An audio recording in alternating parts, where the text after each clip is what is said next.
way to kecerdasan artifisial? Oke, hari ini kita belajar tentang KKA atau berpikir komputasional dalam kehidupan sehari-hari. Nah, ada pun tujuan pembelajaran kita hari ini. Yang pertama, kamu peserta didik dapat mengidentifikasi permasalahan dalam kehidupan sehari-hari. Yang kedua, kamu dapat menerapkan langkah-langkah berpikir komputasional itu sendiri. Nah, berpikir komputasional itu ada 4 langkah. Bisa dibaca yang pertama? Yang kedua? Ketiga? Yang keempat? Dari keempat istilah ini udah ada yang pernah dengar nggak? Belum? Hari ini kita akan belajar satu persatu tahap-tahapnya. Nah, sebelum itu ibu mau bertanya. Tadi kan kita bilang kalau berpikir komputasional. Menurut kamu, apa sih itu berpikir komputasional? Berpikir komputasional. Ada yang tahu? Ada yang tahu? Jessica tahu? Ada yang tahu? Berpikir komputasional. Berarti kita disuruh berpikir kayak komputer ya, Bu? Iya. Menurut kamu iya atau tidak? Nah, yang menjalankan komputer itu kamu atau komputernya yang minta dijalankan? Siapa yang menjalankan komputer ya? Manusia. Manusia itu adalah kita sendiri. Nah, kalau komputernya tidak bisa dijalankan, kalau komputernya tidak dijalankan, apakah dia bisa melakukan perintah yang tersebut? Contohnya, apa nih ya? Contohnya, siapa sih yang sering menggunakan aplikasi TikTok? Yang sering menggunakan Shopee untuk check out belanja. Nah, atau mamanya, siapa yang bisa dibawa nengok? Waduh, banyak ya. Nah, oke, silakan tunjuk tangannya. Itu adalah salah satu dari KKA itu sendiri. Tadi adalah kecerdasan artifisial. Nah, berpikir komputasional tadi boleh dibaca paruh-paruh dengan suara yang keras. Apa itu berpikir komputasional? Keras?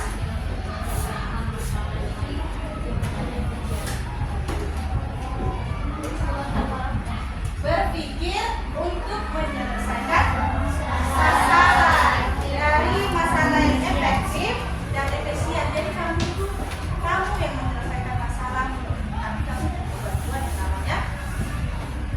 namanya berpikir. Oke. Tadi bilang teknik dalam berpikir komputasional itu ada berapa? Ada 4. Pertama tadi komposisi. Komposisi itu apa?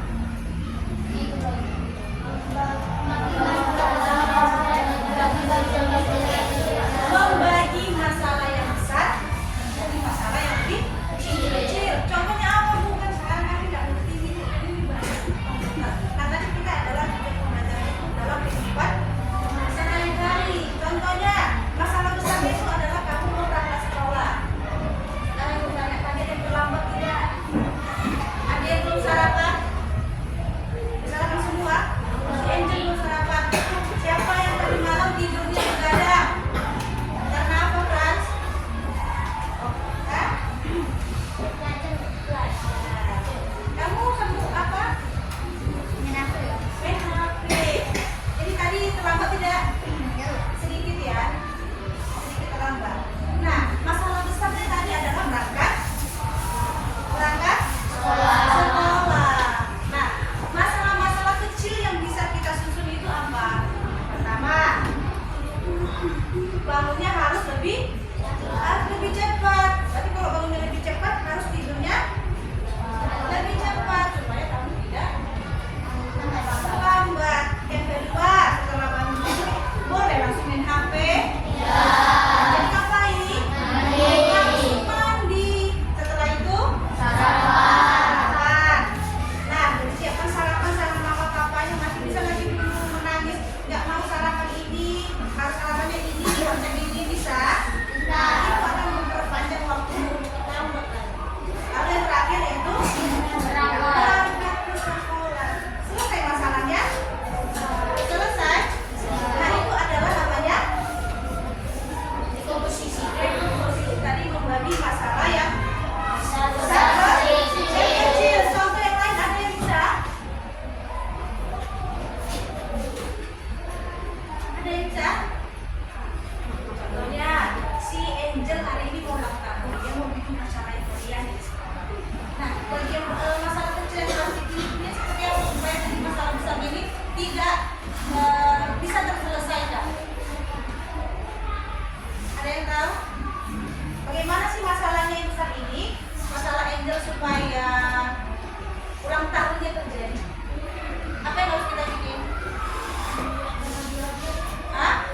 menyenangkan. Kemudian kamu melihat di kebun binatang itu apa saja hewannya.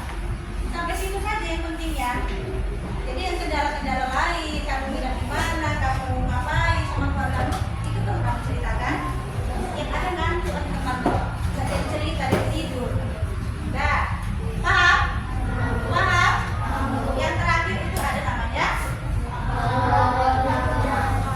algoritma. Apa ini?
Tulisannya banyak, ada maju, mundur, kanan, kiri. Ada terus ya.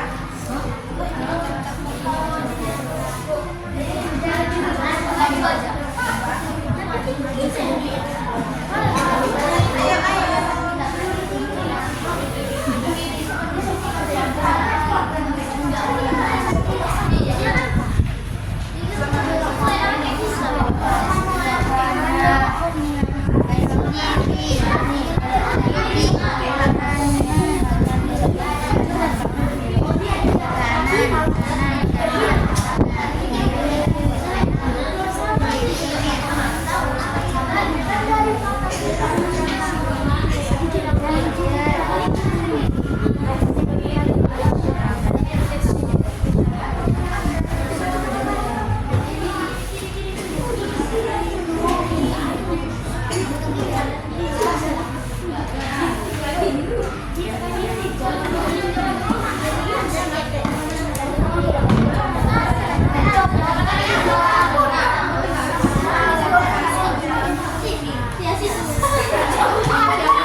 Belok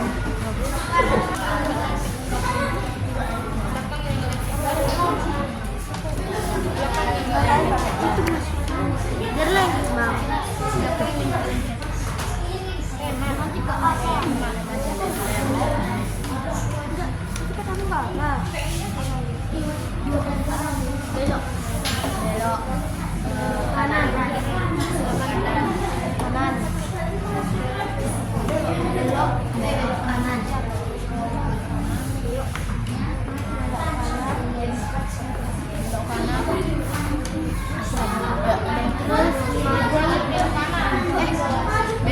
Belok kanan.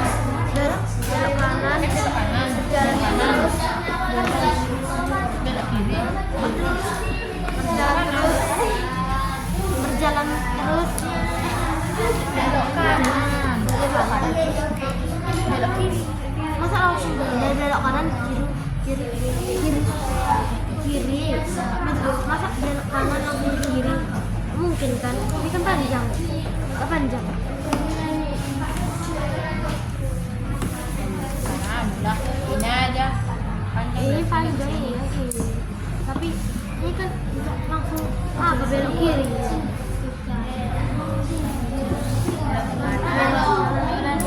Maju.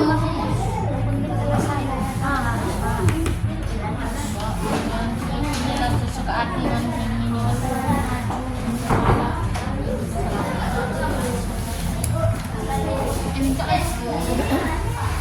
Jangan diapa-apakan namanya. Biar kuat kuku. Nah, ada tempel. Ini.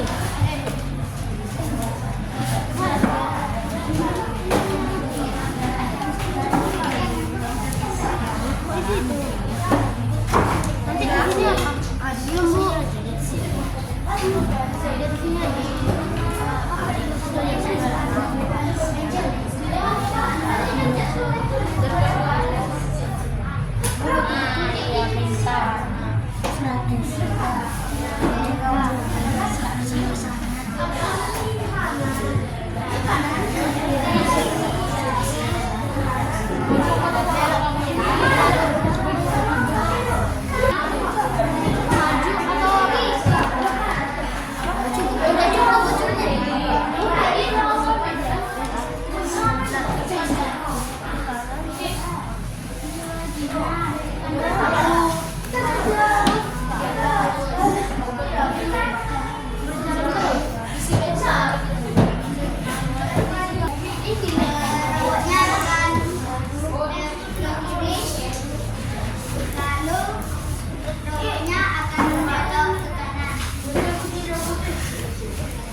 bahwa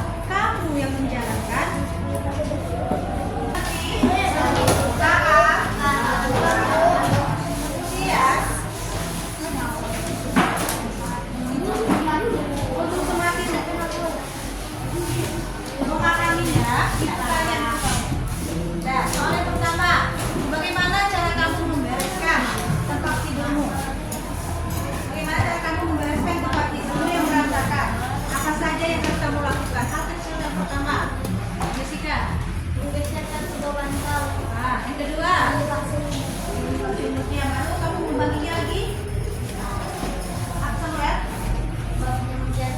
Ya enggak, setelah kamu membiasakan bantal, membiasakan selimut, baru Membereskan kan ada salah susu di dibereskan spraynya. Nah, ini termasuk dari bagian yang mana dari 4 tadi? Empat tahap. Bagian yang mana? Apa? Lampu kan? Kamu membereskan tempat tidurmu, kamu membaginya dari kamu tempatnya. Dekomposisi dari masalah besar, kamu bagi-bagi dulu ke masalah kecilnya. Yang kedua, jika kamu melihat pola 2, 4, 6, 8, angka selanjutnya itu apa? 10. Berarti polanya pola berapa? 2. Berarti termasuk dengan berpikir yang mana? Pengenalan pola. Yang ketiga, bayangkan kamu sudah menjelaskan cara bermain sepeda. Apakah kamu harus menjelaskan dari mana kamu membelinya, merek apa saja yang bagus di dunia ini? Tidak ada bebannya. Jadi bagaimana? Kamu mau ngajari temanmu nih naik sepeda. Cara yang kamu lakukan apa? Menjaga keseimbangan, kamu pegangi dari belakang, teman yang memboek, kamu jaga supaya tidak jatuh. Nah, ini termasuk dari berpikir. Berpikir gimana? Menceritakan, membagi atau menjelaskan mana hal penting dan tidak pentingnya. Itu maksudnya mana? Ada empat tahap tadi. Pertama sudah yang dekomposisi, yang kedua pengenalan pola diri ya. Oh, bukan apa. Praktis. Yang keempat, jika kamu ingin membuat mie instan, nah kamu harus bagaimana? Yang pertama kamu cepat menguminya. Yang kedua, rebus dulu air sampai panas. Baru kasih bumbunya. Setelah itu buka bumbunya. Setelah itu itu masuk apa? Algoritma. Nah, jadi dari semua yang kita lakukan, kemudian kalau kamu mau membuat teh manis, itu termasuk apa? Algoritma, yaitu bagaimana tahapannya atau langkah-langkahnya sampai jadi bisa dimengerti. Ada yang bisa membuat kesimpulan kita hari ini? Apa kesimpulan kita belajar hari ini? Nah, apa saja? Apa Samuel? Dekomposisi pengenalan. Apa itu dekomposisi? Lalu